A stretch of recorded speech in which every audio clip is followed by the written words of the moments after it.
Oke, Assalamualaikum warahmatullahi wabarakatuh. Selamat pagi anak-anak semuanya. Waalaikumsalam warahmatullahi wabarakatuh. Selamat pagi, Bu. Selamat pagi, Bu. Oke, baik. Sebelum memulai kegiatan belajar hari ini, mari kita mengawali dengan kegiatan berdoa dulu ya anak-anak. Untuk Arif, mohon pimpin doa untuk teman-temannya ya. Iya,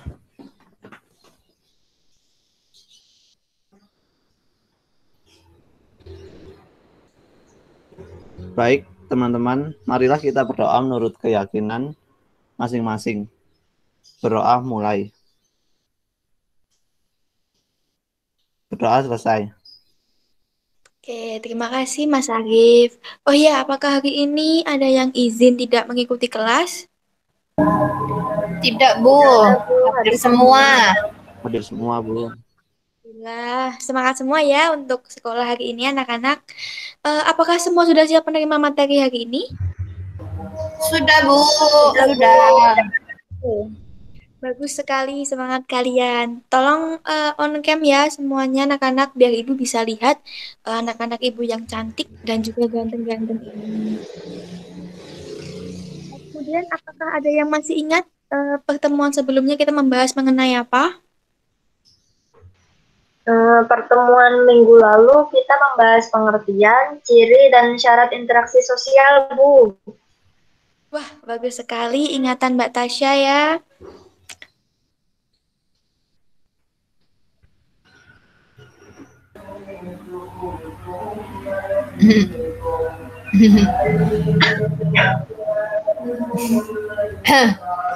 Anak-anak mohon yang belum mematikan mikrofonnya supaya dimatikan ya, biar kelasnya Oh iya, kondusif. iya Bu, maaf Bu. Mohon maaf Bu, Oke, error HP saya. ya, ya tidak apa Mbak Ocha ya. Oke, Ibu akan membagikan eh, Oh,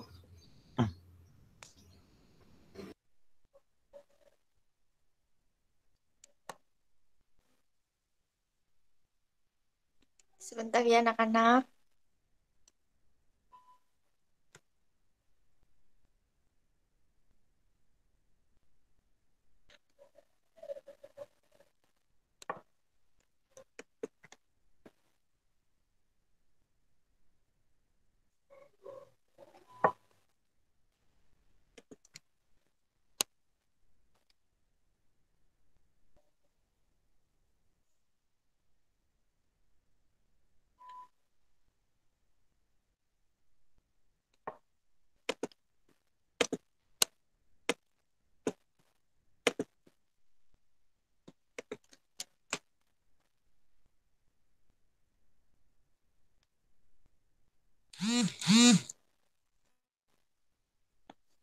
Oke anak-anak, mungkin karena ini laptop Ibu masih bermasalah, jadi Ibu akan share screen lewat HP saja ya. Apakah sudah terlihat semuanya? Sudah Bu. sudah, Bu. Oke, jadi hari ini kita akan membahas mengenai faktor pendorong dan juga bentuk interaksi sosial. Nah, untuk materi pertama adalah mengenai faktor pendorong interaksi sosial. Nah, sebelumnya Ibu akan menyampaikan mengenai tujuan pembelajarannya ya. Nah, yang pertama adalah siswa mampu menganalisis interaksi sosial dalam ruangan dan pengaruhnya terhadap kehidupan sosial. Kemudian yang kedua adalah siswa mampu menjelaskan faktor pendorong interaksi sosial. Yang ketiga adalah siswa mampu membedakan interaksi sosial yang bersifat asosiatif dan disosiatif. Kemudian yang keempat adalah siswa mampu memecahkan masalah mengenai interaksi sosial dalam kegiatan diskusi. Oke, sebelumnya ini.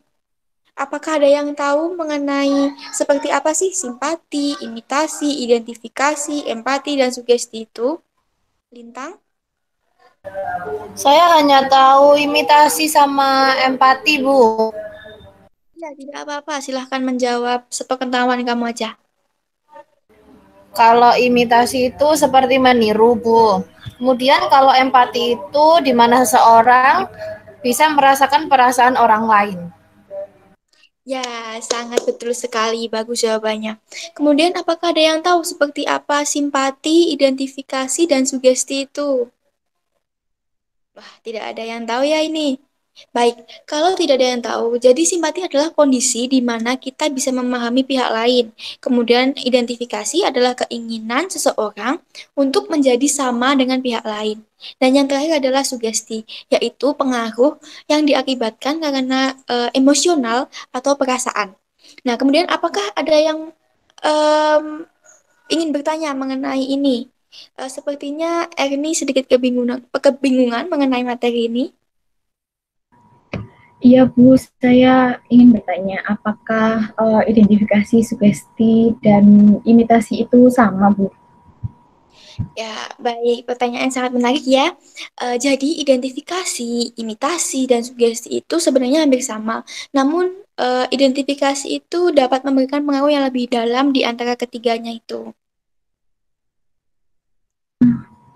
Oh ya baik Bu, saya sudah paham. Terima kasih. Ya, anak-anak, ini kan persoalan yang harus kalian temukan jawabannya. Silahkan dibaca dulu. Ibu akan menunjuk satu persatu secara acak ya nanti. Silahkan. Oke, kalau sudah dibaca, untuk yang pertama, Tasya, coba utarakan pendapat kamu tentang keputusan Justin ini tepat atau tidak. Baik, Bu. Menurut saya, keputusan Justin tersebut sangat berlebihan, Bu, karena hanya demi mendapatkan wajah seperti Ken, ia rela menghabiskan banyak uang. Oke, terima kasih Mbak Tasya atas jawabannya. Apakah ada yang punya pendapat lain, Mbak Himami?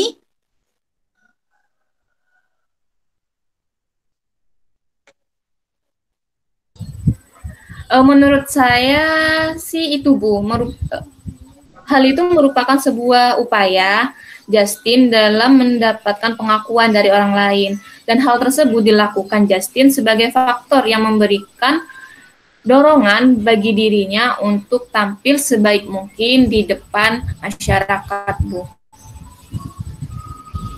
Bagus sekali jawabannya Mbak Himami dan Tasya tadi. Jadi anak-anak dalam melakukan interaksi sosial ini pasti akan membutuhkan faktor pendorong yang kuat sehingga bisa melakukan kegiatan interaksi seperti halnya yang sudah dipelajari tadi ya mengenai faktor yang mampu membuat orang-orang itu bisa melakukan interaksi. Oke, selanjutnya, nah ini ada gambar ya di slide terakhir ini. Ada yang bisa menjelaskan mengenai gambar tersebut? Ayo siapa? Saya, Bu. Ya, silakan, Arif. Itu adalah gambar anak SMA yang sedang tawuran dan sebelahnya adalah gambar gotong royong. Nah, kira-kira ada yang tahu nggak sih apa penyebab terjadinya taburan ini? Saya, Bu, sebab terjadinya kesalahan selama terjadinya komunikasi antar kedua pihak, Bu. Bagus, beri tepuk tangan dulu dong untuk Arif dan Tasya. Nah, oh ya, dan Ibu sudah menyiapkan video, nanti silahkan diamati ya. Ibu sudah kirim ke dalam grup WhatsApp-nya, nanti silahkan dipelajari dulu. Ibu kasih waktu 5 menit untuk mempelajarinya. Silahkan.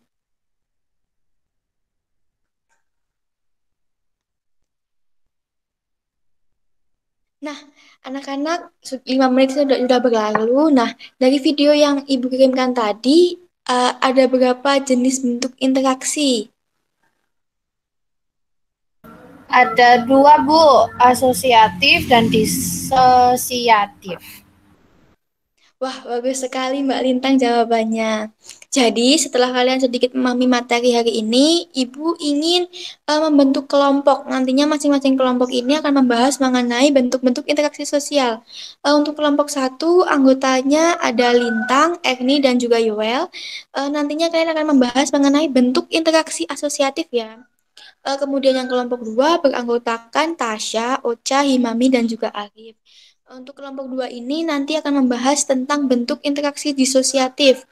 Nantinya hasilnya diskusi ini kalian akan sampaikan kepada teman-teman kalian. Nanti Ibu akan membuatkan room untuk kalian berdiskusi tiap kelompok. Untuk sumbernya kalian bisa mencari di buku atau di internet ya. Apakah ada pertanyaan mengenai tugas kelompok ini? Kalau tidak ada, silakan join di breakout room-nya. Ibu kasih waktu 15 menit.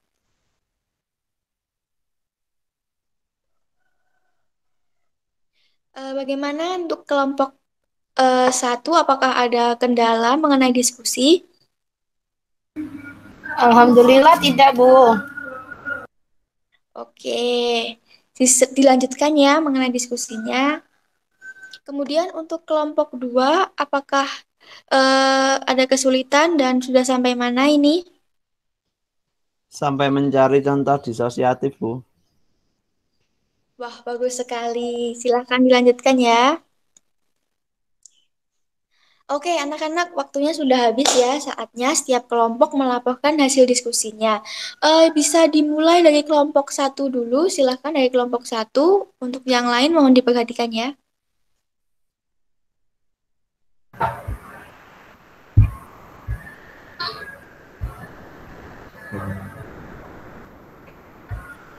Saya mewakili kelompok satu, Bu.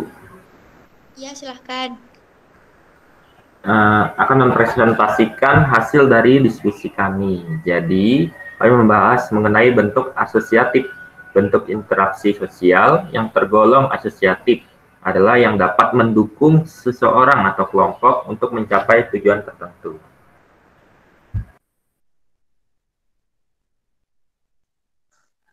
Ya, kemudian Mbak Erni.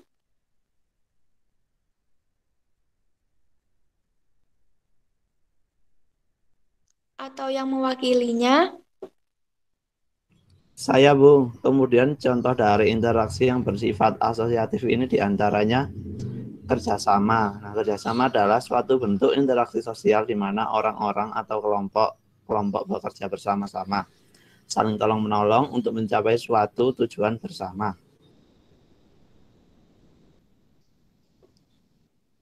Oke, jadi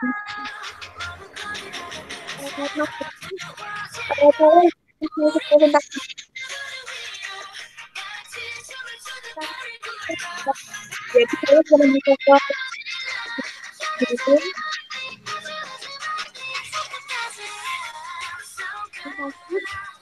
ya.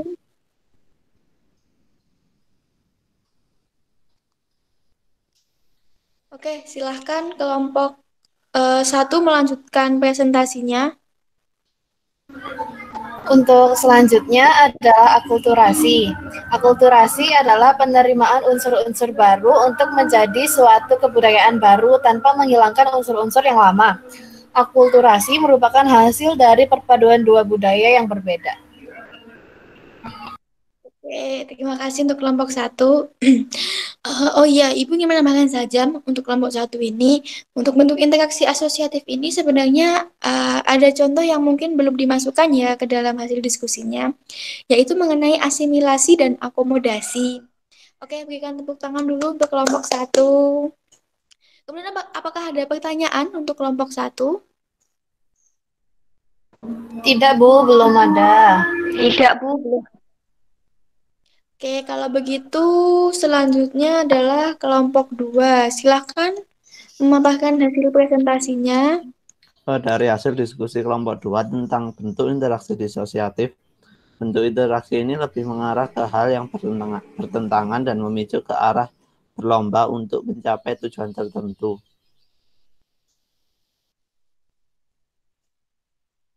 Ya, kemudian Mbak Ocha silahkan.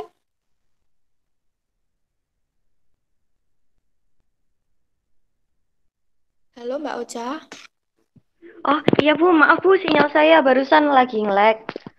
Oke, contoh interaksi disosiatif diantaranya itu yang pertama persaingan. Nah, proses sosial ketika ada dua pihak atau lebih saling berlomba dan berbuat sesuatu untuk mencapai kemenangan tertentu. Nah, yang kedua kontroversi, suatu pertentangan atau perbedaan pendapat terhadap suatu masalah yang bertentangan dan memiliki pandangan yang berseberangan.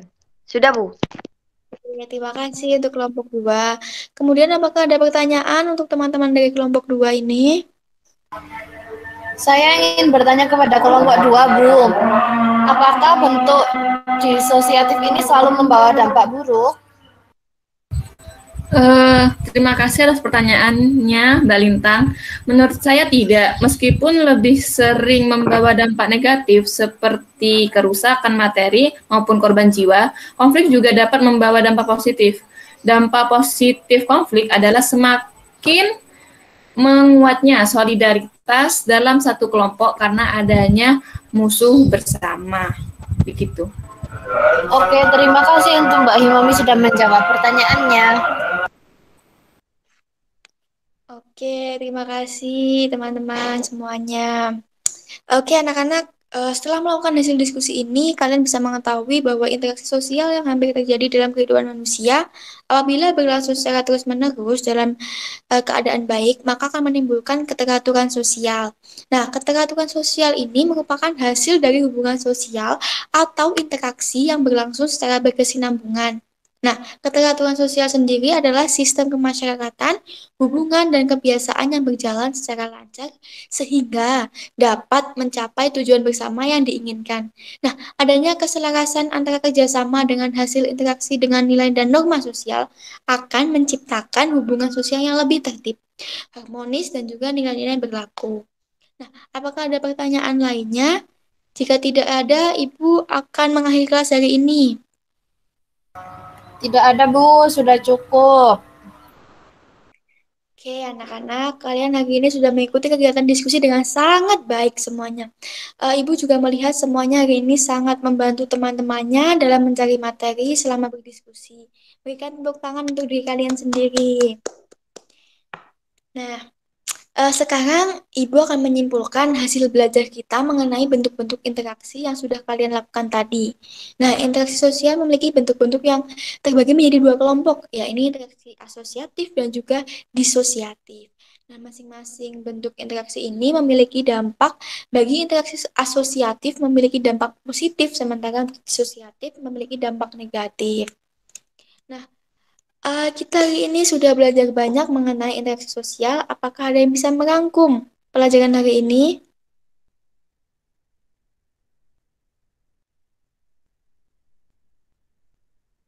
Saya Bu. Interaksi sosial ini didorong oleh banyak faktor yang menimbulkan terjadinya bentuk-bentuk interaksi sosiatif dan disosiatif. Dan hal tersebut memberikan efek positif dan negatif bagi para individu yang melakukan interaksi. Seperti itu, Bu. Oke, terima kasih Mbak Ocha telah merangkum pelajaran hari ini. Semoga materi yang kita pelajari hari ini dapat bermanfaat ya untuk kita semua. Untuk minggu depan kita tidak ada kelas karena Ibu sedang ada tugas. Jadi berhubung waktunya juga sudah habis, Ibu akhiri saja. Wassalamualaikum warahmatullahi wabarakatuh. Waalaikumsalam. Warahmatullahi wabarakatuh.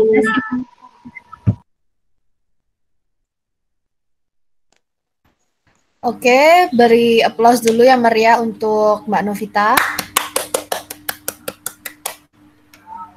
Terima kasih Mbak Novita atas penampilannya tadi. Sekarang langsung saja beralih kepada observer untuk memberikan komentarnya. Untuk observer yang pertama, keterampilan mengelola kelas, Mbak Himami Apsawati, dipersilahkan.